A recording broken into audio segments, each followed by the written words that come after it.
जय जोहार, नमस्कार। दैनिक छत्तीसगढ़ चैनल देखना शुरू कर चुके हैं आप और छत्तीसगढ़ की आज की तमाम सारी बड़ी खबरों की शुरुआत इस चैनल को सब्सक्राइब करने के साथ, ताकि छत्तीसगढ़ की रोजाना बड़ी खबरें बिना किसी रुकावट के लगातार आप तक पहुंचाई जा सके। छत्तीसगढ़ में अब मानसूनी सीजन की वजह से सब्जियों के दाम में उछाल देखने को मिल रहा है। बता दें कि मानसून के शुरू होते ही सब्जियों के बाजार में अब काफी तेजी देखने को मिल रही है। बारिश के कारण लोकल आवक कम होने की वजह से कई सब्जियों के दाम बढ़ चुके हैं। सबसे ज्यादा तेजी जंगली मशरूम के भाव में है, जो बाजार में 1000 रुपए किलो तक बिक रहा है। वहीं पैरा मशरूम भी 250 रुपए प्रति किलो मिल रहा है।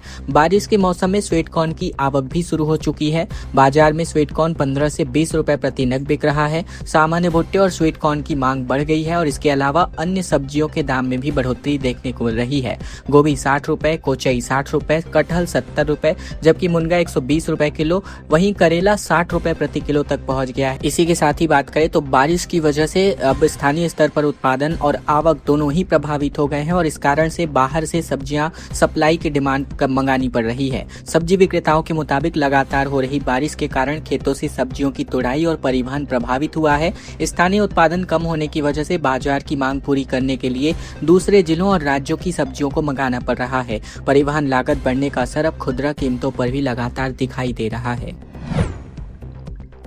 बड़ी खबर छत्तीसगढ़ के बेटियों के लिए, जहां कॉमनवेल्थ गेम्स में राजनांदगांव की ज्ञानेश्वरी ने सिल्वर मेडल जीता, भारत को 5वां मेडल दिलाया। इलेक्ट्रीशियन पिता 3 से 5 हजार कमा करके कराते थे ट्रेनिंग। छत्तीसगढ़ के राजनांदगांव की बेटी ज्ञानेश्वरी यादव ने कॉमनवेल्थ गेम्स 2026 में महिला 53 किलोग्राम वेट लिफ्टिंग स्पर्धा में सिल्वर मेडल जीता है। उन्होंने कुल 199 किलोग्राम जहां बात करें वजन उठा करके भारत को खेलों का 5वां पदक दिलाया। वेट लिफ्टिंग में यह भारत का चौथा पदक है। रजत पदक जीतने के बाद ज्ञानेश्वरी ने कहा कि यह उनका पहला कॉमनवेल्थ गेम्स था। उनका लक्ष्य अपना सर्वश्रेष्ठ प्रदर्शन करते हुए पदक जीतना था, जिसे उन्होंने हासिल किया है। बाकी खिलाड़ियों भी काफी मजबूत रही थी, वहीं इसीलिए स्वर्ण पदक नहीं जीत सकी, लेकिन रजत पदक से वे बेहद खुश हैं। दरअसल 23 साल की ज्ञानेश्वरी ने स्नैच में करीबन 88 किलोग्राम वजन उठाकर एक नया कॉमनवेल्थ गेम्स का रिकॉर्ड बनाया। क्लीन एंड जर्क में उन्होंने 103 जबकि 107 और आखिरी प्रयास में 111 किलोग्राम वजन सफलतापूर्वक उठाया। कुल 199 किलोग्राम के साथ उन्होंने रजत पदक पक्का किया। रायपुर के होटल और लॉज में पुलिस की रेड देखने को मिली। 89 जगहों पर अफसरों ने जांच कराई। 17 संदिग्धों का सत्यापन किया गया।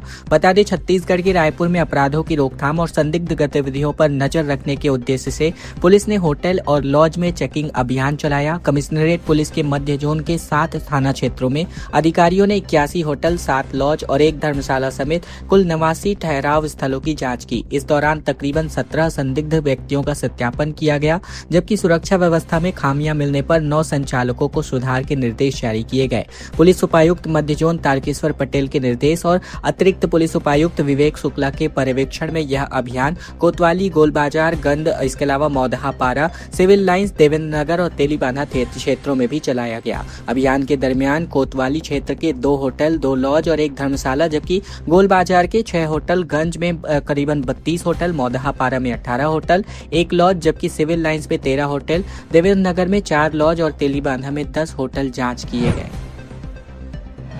छत्तीसगढ़ के मनरेगा घोटाले को लेकर बड़ी खबर, जहां 8 पंचायतों में 1 करोड़ 69 लाख रुपए का घोटाला उजागर हुआ है। छत्तीसगढ़ के मनरेगा के 18 साल पुराने कथित घोटाले में राज्य आपराधिक अन्वेषण ब्यूरो यानी ईओडब्ल्यू ने अब कार्यवाही शुरू कर दी है। बता दें कि वर्ष 2006, 2007 और 7 और 8 के बीच में हुई आर्थिक अनियमितताओं के मामले में ईओडब्ल्यू ने भ्रष्टाचार निवारण अधिनियम की विशेष अदालत कांकेर में तत्कालीन जिला पंचायत सीईओ समेत 8 अधिकारियों के खिलाफ करीबन 6000 पन्नों का चालान पेश किया है। ये पूरा मामला मनरेगा के अंतर्गत खरीदी सामग्री से जुड़ा हुआ है। 1,69,14,247 रुपए की गड़बड़ी का उजागर हुआ है।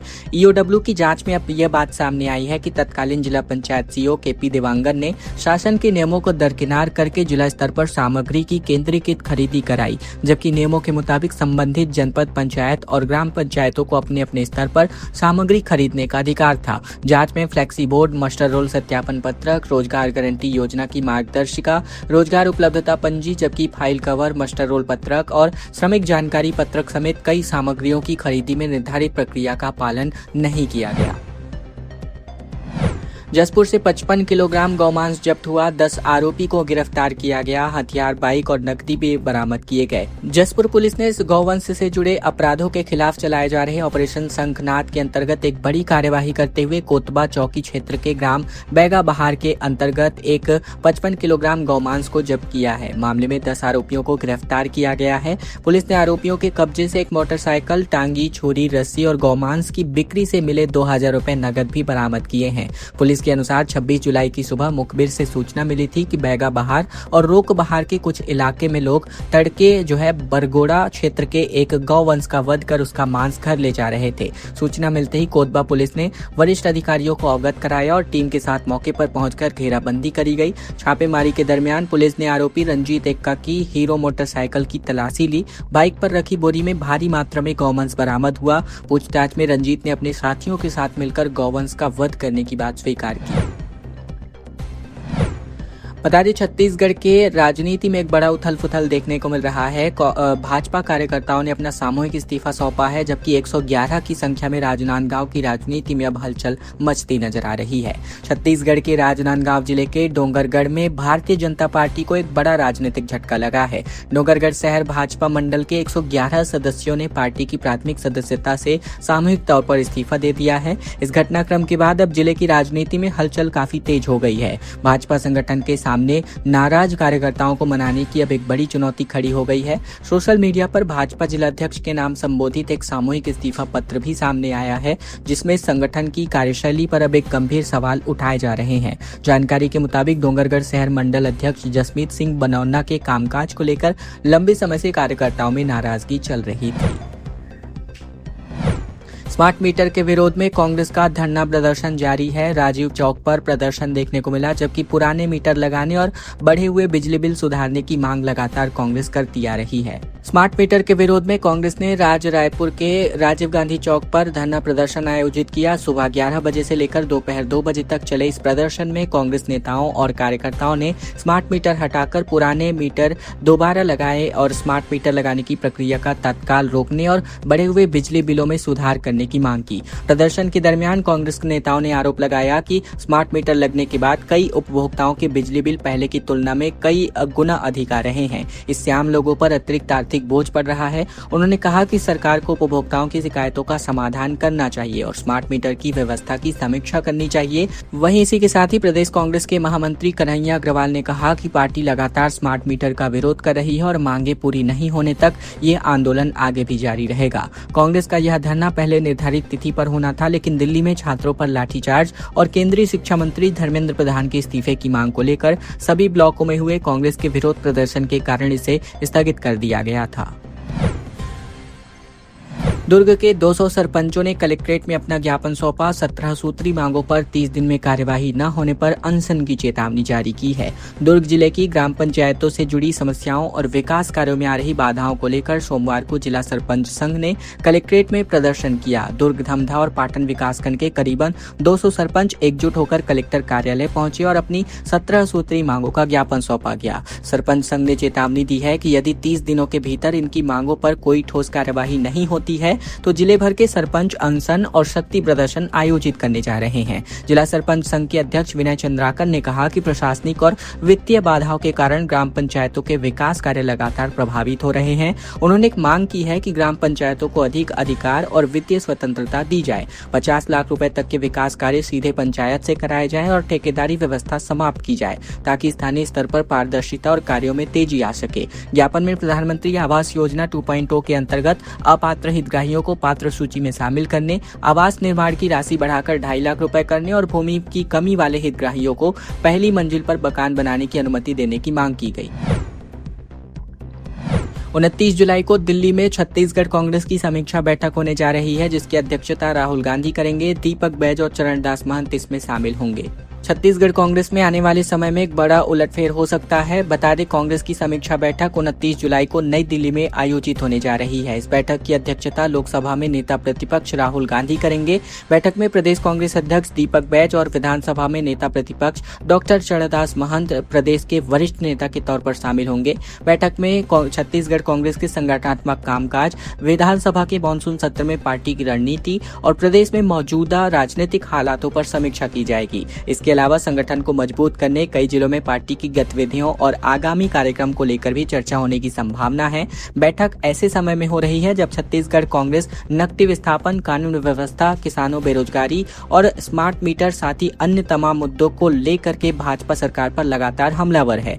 मॉनसून सत्र के बाद अब पार्टी की आगे की रणनीति और संगठनात्मक तैयारियों पर भी मंथन किया जा सकता है। बताया जा रहा है कि बैठक में प्रदेश संगठन से जुड़े कुछ अहम मुद्दों और भविष्य के कार्यक्रमों को लेकर भी केंद्रीय नेतृत्व दिशा निर्देश दे सकता है। दीपक बैज और चरणदास महंत इस बैठक में प्रदेश की राजनीतिक स्थिति और साथ ही संगठन की गतिविधियों का फीडबैक केंद्रीय नेतृत्व के सामने रख सकते हैं। बिलासपुर में झमाझम बारिश की वजह से लोगों की चिंताएं बढ़ती जा रही हैं। भारी बारिश का अलर्ट ऑलरेडी जारी है। कॉलोनियों और घरों में पानी भरने की आशंका अब एक बार फिर से नजर आ रहा है। हालांकि निगम इस बीच अलर्ट मोड पर है। छत्तीसगढ़ के बिलासपुर में सोमवार की शाम झमाझम बारिश देखने को मिली, जिसकी वजह से सड़कों और निचले इलाकों में पानी भर गया। मौसम विभाग ने रात में भारी बारिश को लेकर अलर्ट जारी किया, जिसके चलते निचली बस्ती और कॉलोनी में रहने वालों की चिंताएं बढ़ गई हैं। बता दें कि पिछले दिनों हुई भारी बारिश ने शहर में भारी तबाही मचा दी थी, जिसकी वजह से लोगों को भारी नुकसान भी हुआ था। बिलासपुर में पिछले दिनों हुई लगातार बारिश के बाद अब लोगों ने राहत सांस ली थी। हालांकि इस बीच हल्की बारिश देखने को मिली, लेकिन सोमवार को मौसम के बदले मिजाज ने अब एक बार फिर से लोगों की मुश्किलों को बढ़ा दिया है। सोमवार की देर शाम करीबन आधे घंटे तक जोरदार बारिश देखने को मिली और इससे शहर के कई इलाकों में बारिश का पानी सड़कों पर आ गया।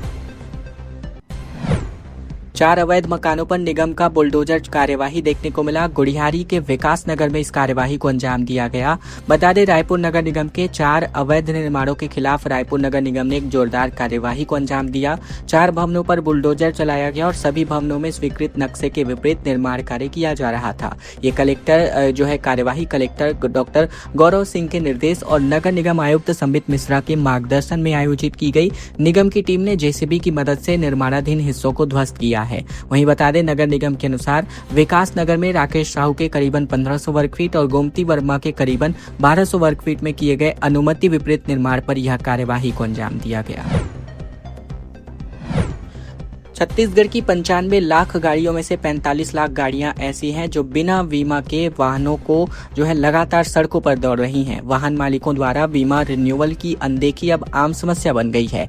राज्य में कुल मिलाकर 96 लाख गाड़ियों में से 45 लाख से अधिक गाड़ियां ऐसी हैं जिनका बीमा रिन्यूअल नहीं हो पाया है। देश में ये आंकड़ा 16 करोड़ से भी ज्यादा का है। राज्य के जिन गाड़ी मालिकों ने अपनी गाड़ियों का बीमा रिन्यूअल नहीं कराया है, उनमें दोपहिया गाड़ी वाहन मालिकों की संख्या सबसे ज्यादा है। वाहन मालिक खरीदी के समय तो बीमा करा लेते हैं, लेकिन अवधि समाप्त होने के बाद उनका रिन्यूअल नहीं कराते। राष्ट्रीय वाहन डेटाबेस के अनुसार देश भर में लगभग 16.5 करोड़ वाहन बीमा के चल रहे हैं और ऐसे में यह भारतीय सड़कों पर दौड़ रहे कुल वाहनों का करीबन आधे से ज्यादा हिस्सा है। बिना रिन्यूअल के नहीं कराने की लापरवाही को देखते हुए अब केंद्र सरकार ने नए नियम लागू किए हैं, जिसके अंतर्गत नई गाड़ियों की बिक्री पर अब एक साथ 4 साल का बीमा पैकेज यानी पहले साल फर्स्ट पार्टी और अगले 3 साल थर्ड पार्टी बीमा अनिवार्य कर दिया गया है।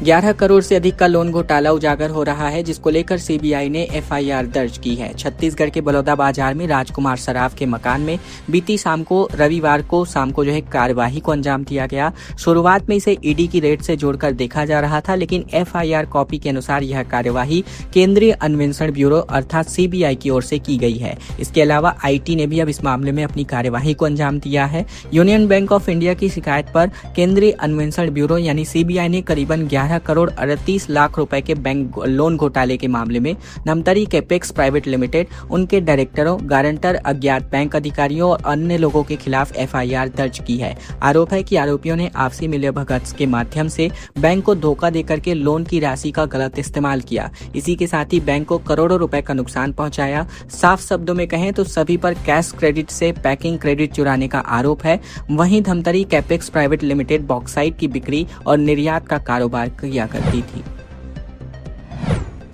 लगातार रेस्क्यू ऑपरेशन जारी है। 24 घंटे बाद भी नाले में बही कार का कोई अता पता नहीं चल पाया है। सारंगढ़ बिलाईगढ़ जिले में लगातार 2 दिनों से झमाझम बारिश की वजह से क्षेत्र के नदी नाले पुल पुलिया उफान पर हैं। इसी के चलते रविवार की शाम करीबन 5 बजे माधोपाली पुल के पास एक कार और उसमें सवार पति पत्नी समेत पानी के तेज बहाव में बह गए थे। कार और उस पर सवार दंपत्ति का रेस्क्यू ऑपरेशन उसी वक्त से चालू है, लेकिन अभी तक ना तो कार मिल पाई है और ना ही कार में सवार पति पत्नी। ऐसे में प्रशासन पर कई सवाल खड़े हो रहे हैं। हालांकि सोमवार को कलेक्टर पद्मिनी भोई साहू और एसपी सुनील वर्मा ने माधोपाली घटनास्थल का दौरा किया। उन्होंने रेस्क्यू टीम को आवश्यक निर्देश भी जारी किया। जानकारी के मुताबिक कार सवार दंपत्ति ग्राम बड़े घोटला निवासी देवनारायण पटेल और उनकी पत्नी कार में बने पुल के नीचे लात नाला में बरसात के भारी बहाव में पानी में बह गए थे। कलेक्टर एसपी ने राज्य आपदा राहत यानी एसडीआरएफ की टीम और ग्रामीणों से कार में सवार पति पत्नी की तलाशी और घटना के संबंध में जानकारी ली।